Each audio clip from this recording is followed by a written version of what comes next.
Next example बघा. If sign inverse of 1 - x -2 sin inverse x is equal to pi by 2, then find the value of x. त्याने एक equation दिले आणि x ची value विचारलेली आहे. त्याने जे काही इक्वेशन दिलेलं आहे ते लिहून घेऊया. Given that sign inverse of 1 - x -2 sin inverse x is equal to pi by 2. Therefore, sine inverse of 1 - x equal to, ही टर्म पलीकडे पाठवते, pi by 2 plus 2 sine inverse x. इकडले हे जे साइन इनवर्स आहे ते काढून टाकतोय. त्यामुळे काय होईल, हे साइन इनवर्स इकडे येणार आणि इथं साइन घ्यावं लागेल तुम्हाला. Sine of pi by 2 plus 2 sine inverse x, या पद्धतीने ते घ्यावं लागेल. देअरफॉर 1 - x इक्वल टू, हे sine pi by 2 plus theta होणार. म्हणजेच तुम्ही याला काय लिहू शकताय, cos of 2 sine inverse x असं त्या ठिकाणी लिहू शकताय. Cos of 2 sine inverse x, म्हणजे इथं तुम्ही काय वापरलं ते पुढे लिहून ठेवतोय. Sine pi by 2 plus theta is equal to cos theta, हे आपण इथं वापरलेलं आहे. आता ही जी टर्म दिलेली आहे त्यांनी 2 साइन इनव्हर्स एक्स, इथं जे दिलेलं आहे ह्याला आपण कॉस 2 थिटा असं कन्सिडर करूया, म्हणजे हे थिटा येणार. बघा आता आपण काय कन्सिडर करतोय, मग कॉस 2 थिटाचा साइन मधला फॉर्म्युला आपल्याला घ्यायचा आहे, कारण हे साइन मधलंच आहे. साइन इनव्हर्स दिसतंय तिथं आपल्याला, मग ह्याला मी कॉस 2 थिटा म्हणतोय. मग कॉस 2 थिटाचा साइन मधला काय फॉर्म्युला आहे, 1 - 2 साइन स्क्वेअर थिटा असं आहे. मग हे लक्षात घ्या, हा थिटा आहे आणि इथं 2 थिटा दिलेला आहे. त्यामुळे हे काय येणार, 1 - 2 साइन स्क्वेअर थिटा आहे. मग हा थिटा आहे बरं का, लक्षात ठेवा. हे इथं घ्यायचं साइन इनव्हर्स एक्स आणि याचा स्क्वेअर आहे, हे बघा इथं फॉर्म्युल्यात. त्यामुळे ही स्टेप जरा काळजीपूर्वक बघा. थिटा कुठलं घ्यायचं आहे, 2 थिटा काय घ्यायचं आहे आणि त्या पद्धतीने चेंजेस करायचे. आता इथं बघा काय होते, हे साइन आणि साइन इनव्हर्स हे निघून जाईल. 1 - x इक्वल टू 1 - 2, इथं फक्त एक्स शिल्लक राहील, त्याचा स्क्वेअर होणार आहे. याच्यातलं हे 1 पण कॅन्सल होईल, हे 2x² इकडे घेतोय, म्हणजे हे होणार 2x² -x is equal to 0. त्याच्यातून x कॉमन घ्या, म्हणजे मग शिल्लक राहील 2x -1. This is equal to 0. therefore x equal to 0 और x इक्वल टू 1. आता ह्या दोन व्हॅल्यूज जरा ते इक्वेशन जरा बघून घेऊया, काय नेमकं याच्यामध्ये बरोबर येते किंवा न येते. चेक करूया 1-2 मिनिटं. तर बघा, इक्वेशन इथं असं तयार आहे. आता x इक्वल टू 0 जर आपण ह्या इक्वेशन मध्ये वापरलं तर हे काय होणार बघा बरं, साइन इनव्हर्स 1 - 0 म्हणजे साइन इनव्हर्स 1 येणार, म्हणजे पाय बाय 2 ते इथं आहे. आणि साइन इनव्हर्स 0 म्हणजे 0, हे निघून जाते. म्हणजे x इक्वल टू 0 ला हे इक्वेशन सॅटिस्फाय होते. when x equal to 0, given equation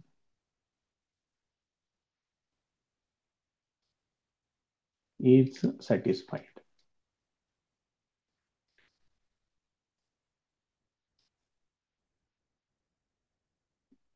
ते सेव्ह झाल्याशिवाय पुढे सुरू लिहिताच येत नाही ते. Is satisfied. आता x इक्वल टू 1/2 वापरून बघूया. त्याचं मात्र जरा सोडवावं लागेल कदाचित.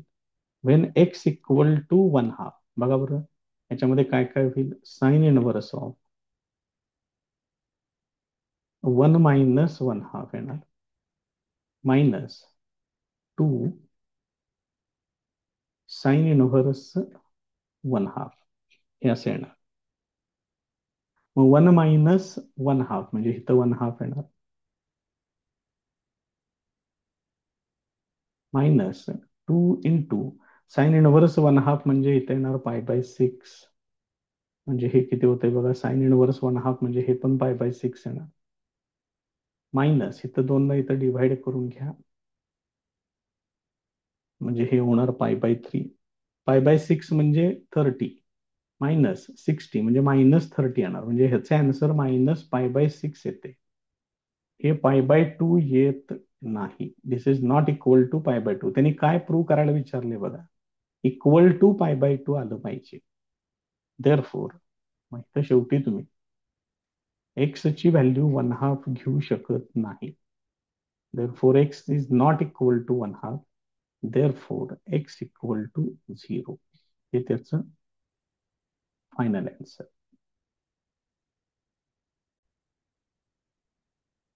नेक्स्ट प्रॉब्लेम बघा.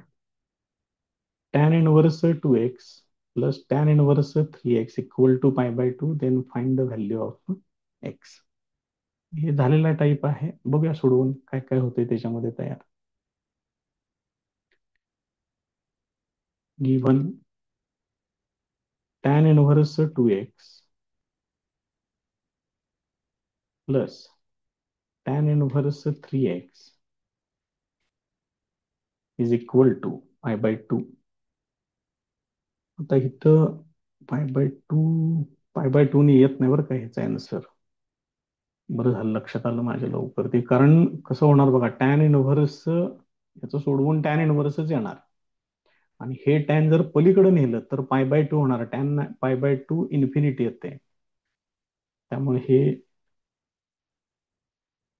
थांबा थांबा थांबा, गडबड नको, एकच सेकंद फक्त. इथं π/4 करा. आता हे सोडवून त्याची व्हॅल्यू जी काय आहे ती बरोबर येईल. Therefore tan inverse x plus tan inverse y वापरायचं. टॅन इनव्हर्स ऑफ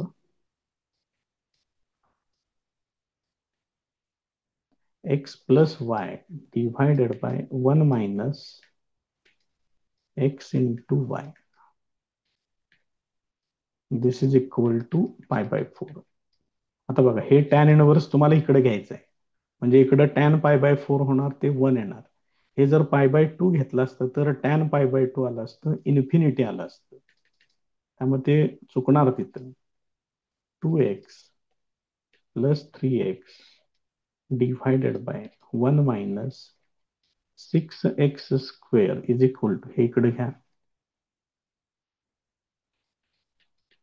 हे असं होईल टॅन π/4.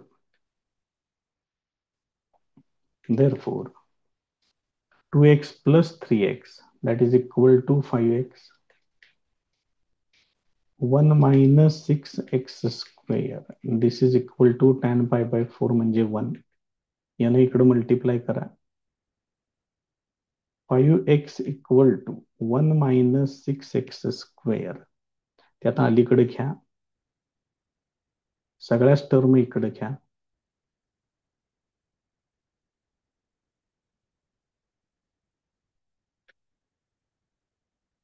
म्हणजे मग आता हे किती होणार, 6 आणि -1 यांचा प्रोडक्ट -6. -6 चे फॅक्टर्स बेरीज वजाबाकी 5 आली पाहिजे म्हणजे हेच येणार फॅक्टर्स. फार काही विशेष असं काय याच्यामध्ये. आता हे -6 आहे त्यामुळे +6 आणि -1 असं घ्यावं लागेल. याच्यातून 6x कॉमन घ्या, इथं शिल्लक राहील x प्लस 1. याच्यातून -1 कॉमन घ्या, इथं शिल्लक राहील x प्लस 1. परत x प्लस 1 कॉमन घ्या, आता शिल्लक राहील 6x - 1 this is equal to 0.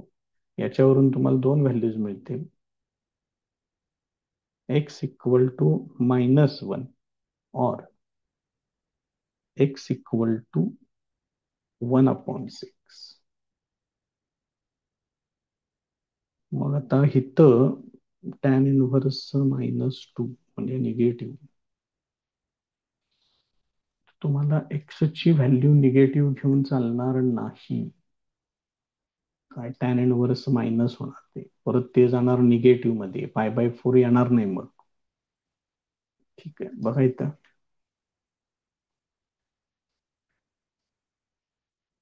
किंवा त्याची रेंज काय जरा होती आठवा बरं.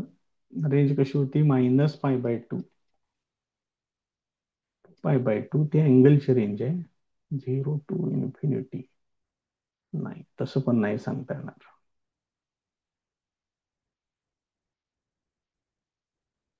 मग आता ह्याला एक्सप्लेन कसं करायचं? फक्त इथे एवढंच लिहा, कारण फार पुढच्या गोष्टी होत आहेत त्या. But x is greater than 0, therefore x equal to 1/6. फक्त या टॅन इनव्हर्सच्या फंक्शन मध्ये हे जे एक्स आहे ते पॉझिटिव्ह ठेवायचं, एवढं लक्षात ठेवा. म्हणजे मग अँसर तुम्हाला त्याचं बरोबर मिळेल. हे अँसर वापरू शकत नाही.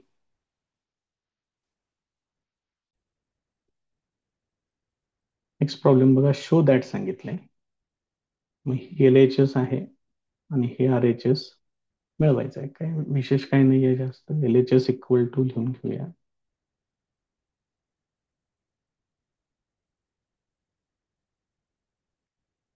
tan inverse of 1/2 minus tan inverse of 1/4. इथं फक्त tan inverse x minus tan inverse y, त्याचा फॉर्म्युला फक्त यूज करायचा आहे. मग tan inverse of x minus y divided by 1 plus x into y. So this is equal to tan inverse of हे येणार 1/4 divided by 1 plus 1/8. This is equal to tan inverse of 1/4 divided by किती होते? 8 आणि 1 9, 9/8 होणार. नाही तर किरकोळ simplification 4 दुने 8 होणार, ते भागिले मध्ये भागिले उलटून गुणिले होणार. That is equal to tan inverse of 2/9. That is equal to RHS. आपण हे LHS घेऊन सुरू केलेलं होतं, ते तुम्हाला RHS त्याचं मिळून जाईल. Next example. Show that cot inverse minus tan inverse equal to cot inverse असं सांगितलेलं आहे. प्रूव्ह करायचं आहे. LHS लिहून घेतोय.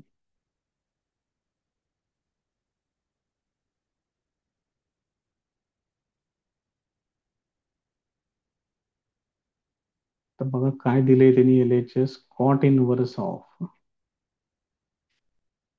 1/3 minus tan inverse of 1/3. So this is equal to, हे जे कॉट इनव्हर्स आहेत त्याला जरा व्यवस्थित करतोय, एकच मिनिट.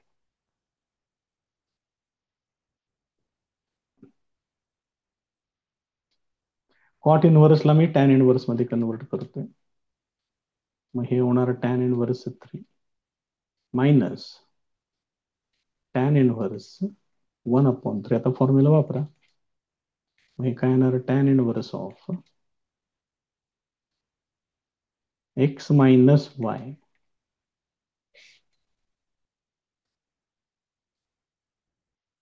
डिव्हायडेड बाय, थांबा त्याला सेव्ह होऊ द्या आता, divided by 1 plus x into y हे असेल. मग याचं simplification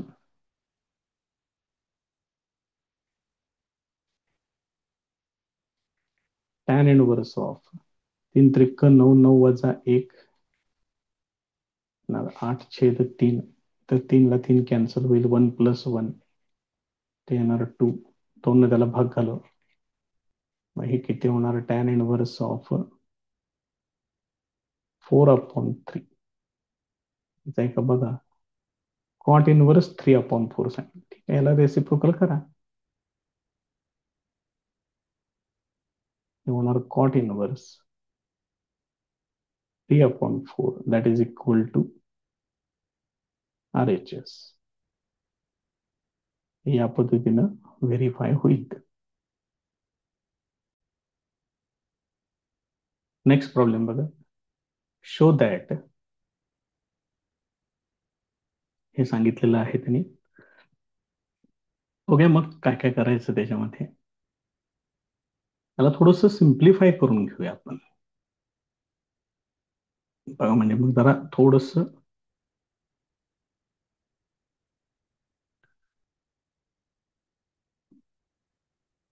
we have to prove that tan inverse of 1/2 is equal to 1/3 tan inverse of 11/2. मग काय करतोय, हे जे 3 आहे ते इकडे घेतोय, that is 3 tan inverse 1/2 is equal to tan inverse of 11/2. हे आपल्याला सिद्ध करायचं, ह्याचं LHS लिहून घेतोय,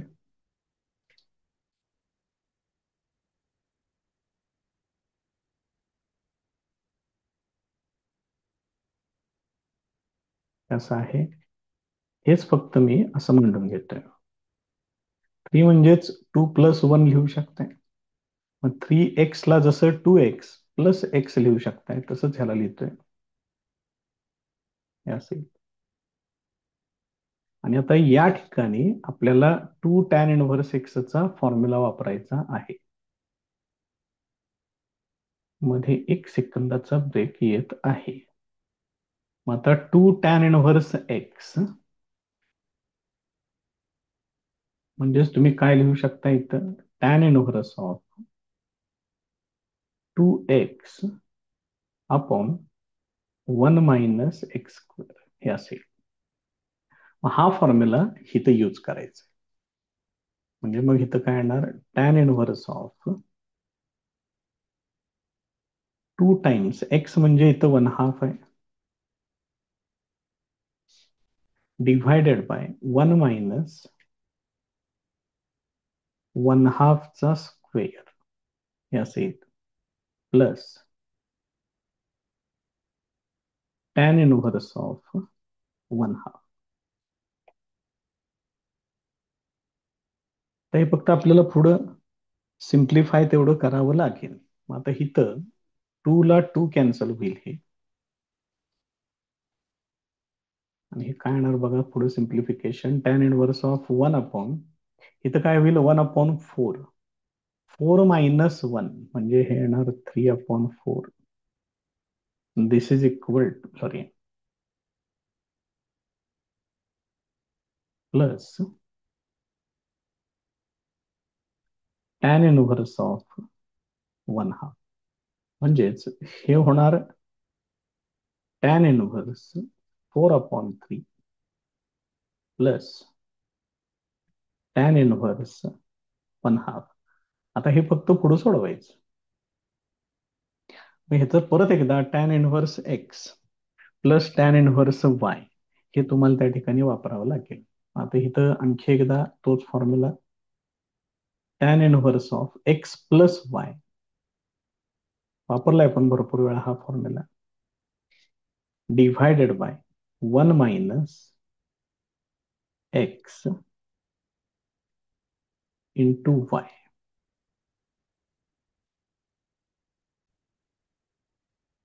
आता याला पुढे सिम्प्लिफिकेशन करून घेऊया.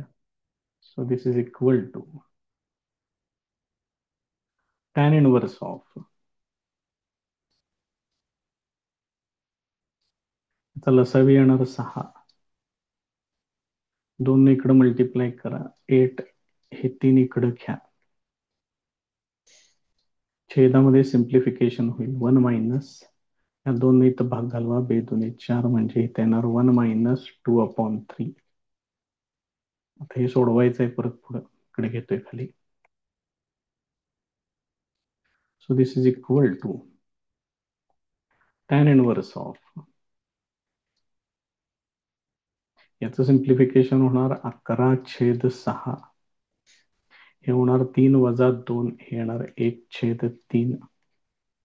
मग इथं 3 2 6 होणार. That is equal to tan inverse of 11/2 असं येणार.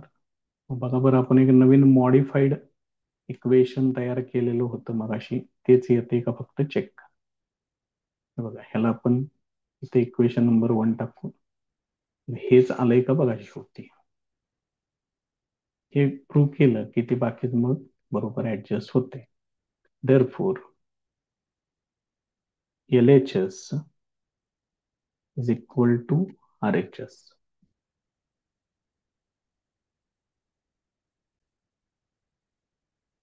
Next problem बघा. Show that cos inverse root 3/2 plus 2 times sin inverse root 3/2. This is equal to 5 pi by 6. विशेष काय नाही आहे, जास्त अँगल्स फक्त तुम्हाला व्यवस्थित फक्त माहित पाहिजेत. LHS equal to cos inverse of root 3/2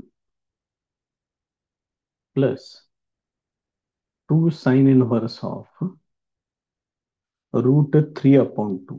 हे कॉस इनवर्स रूट 3/2 म्हणजे येणार पाय बाय 6 येणार इथं, प्लस 2 टाइम्स हे येणार पाय बाय 3. हे एवढंच फक्त सोडवायचं इथनं पुढे. मग पाय बाय 6 मला जरा फक्त व्यवस्थित मांडून घेतोय, 2 पाय बाय 3. दोघांचा लसावी येणार 6. इथं आहे असं प्लस पाय लिहा, इथं 2 न मल्टिप्लाय करा म्हणजे हे होणार 4 pi. This is equal to pi plus 4 pi, ते होणार 5 pi by 6. Therefore, LHS equal to RHS, हे त्याचं final answer.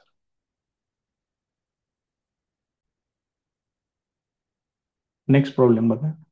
Show that 2 cot inverse 3/2 plus sec inverse of 13/12 is equal to pi by 2. याच्यामध्ये हे दोन्ही जरा सेपरेट सेपरेट सोडवून घेऊया, कारण ह्या टर्म्स जरा, कारण हे कॉट इनवर्स मध्ये दिसतंय, हे सेक इनवर्स मध्ये दिसतंय, इथं पाय बाय 2 आहे. शेवटी जाऊन तुम्हाला tan inverse plus cot inverse किंवा sec inverse plus cosec inverse असं काहीतरी करावं लागेल की ज्याच्यामुळे हे पाय बाय 2 हे जे इथं दिलेलं आहे ते येणार आहे. त्यामुळे काय करू, पहिल्यांदा त्यांचं सिम्प्लिफिकेशन करून घेऊया. पहिली टर्म मी लिहून घेतो इथं 2 cot inverse of 3/2. This is equal to, यालाच तुम्ही हे असं करून घ्या, 2 टॅन इनवर्स ऑफ 2/3 आणि याच्यामध्ये फॉर्म्युला वापरा, 2 tan inverse x equal to tan inverse of 2x upon 1 minus x square हे असेल. आता याच्यामध्ये tan inverse of 2x, x ची व्हॅल्यू आहे 2/3 डिव्हायडेड बाय 1 मायनस ह्या एक्सचा स्क्वेअर, 2/3 चा स्क्वेअर येणार 4/9. याचं सिम्प्लिफिकेशन करून घेऊया. टॅन इनव्हर्स ऑफ इथे येणार 4/3 डिव्हायडेड बाय हे 9 मायनस 4 म्हणजे हे येणार 5/9. This is equal to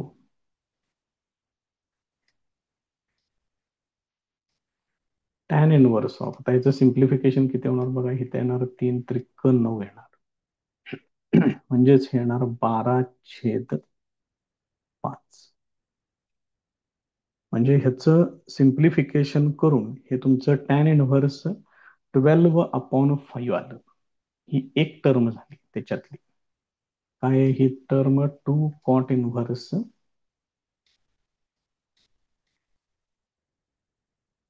3/2.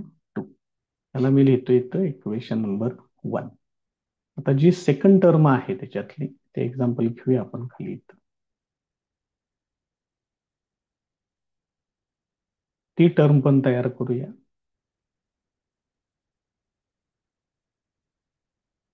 He second term आहे सेक इनव्हर्स 13/12 आहे. मग त्याला काहीतरी एक व्हेरिएबल कन्सिडर करू आपण, एक्स कन्सिडर करूया.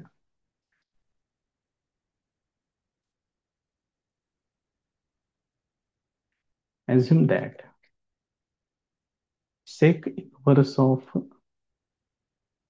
13/12 इक्वल टू एक्स. त्याच्यावरून सेक एक्स इक्वल टू हे काय येणार? 13/12 आहे. ह्याचा जर मी राईट अँगल्ड ट्रायंगल जर मी इथं तयार केला, बघा काय काय होणार ते. याच्यावरून कॉस एक्स किती होईल मग? कॉस एक्स येणार 12/13 येणार. हा जर अँगल एक्स घेतला, हे 90 डिग्री घेतलं, तर ही शेजारची बाजू येणार, लगतची ऍडजस्टंट साइड, आणि हा हायपोटेनियस येणार. मग हे 5 होणार. मग याच्यावरून मला डायरेक्ट टॅन एक्स पाहिजे, कारण ही टर्म टॅन मधली आहे. बघा लक्षात येते का? मग याच्यामध्ये tan x equal to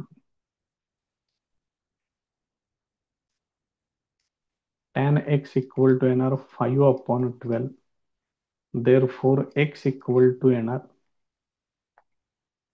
tan inverse of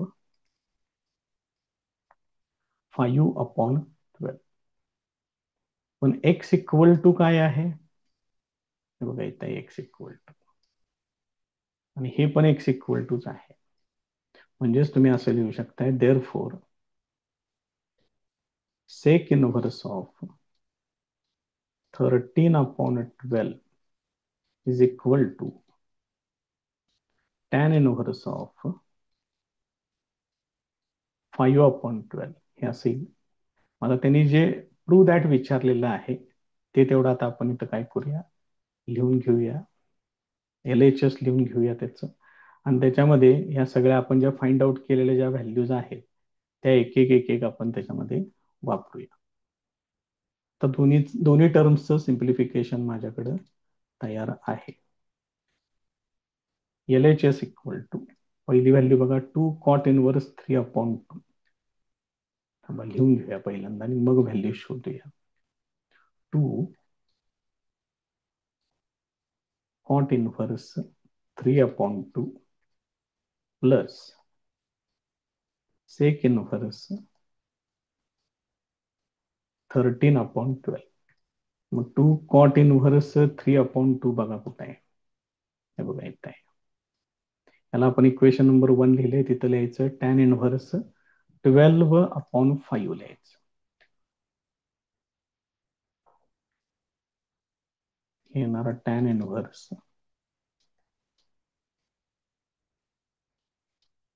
12/5 plus हे सेक इनव्हर्स आहे, याला लिहूया आपण इथं इक्वेशन नंबर 2. त्या ठिकाणी लिहायचं टॅन इनव्हर्स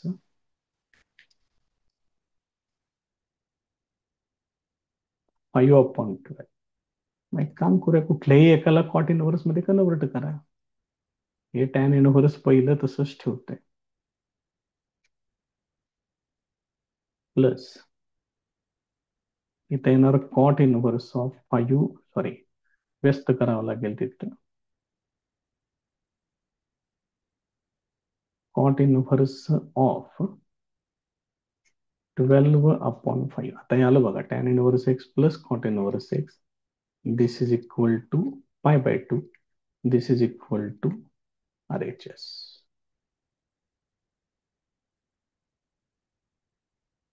बघा इथं आहे, इथं शेजारीच ठेवलेलं आहे. तर या पद्धतीनं ते व्हेरीफाय होऊन जाईल.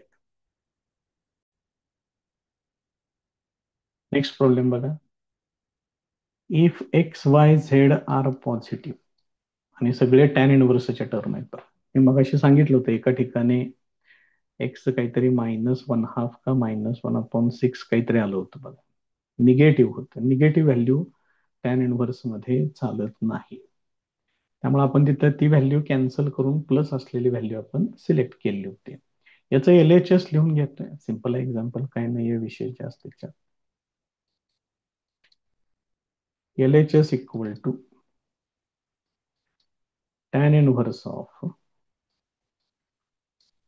x minus y divided by 1 plus xy plus tan inverse of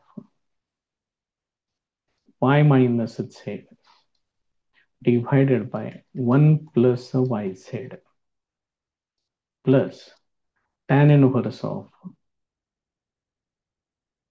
z minus x divided by 1 plus zx. This is equal to, फक्त एकच फॉर्म्युला आहे तो सगळीकडे वापरायचा आहे. इथं काय येईल बघा बरं. Tan inverse x minus tan inverse y plus tan inverse y minus tan inverse z plus tan inverse z minus tan inverse x. याच्यामध्ये हे tan inverse x minus tan inverse x cancel, minus tan inverse y plus tan inverse y cancel, minus tan inverse z plus tan inverse z हे सुद्धा cancel होईल. So this is equal to 0. This is equal to RHS.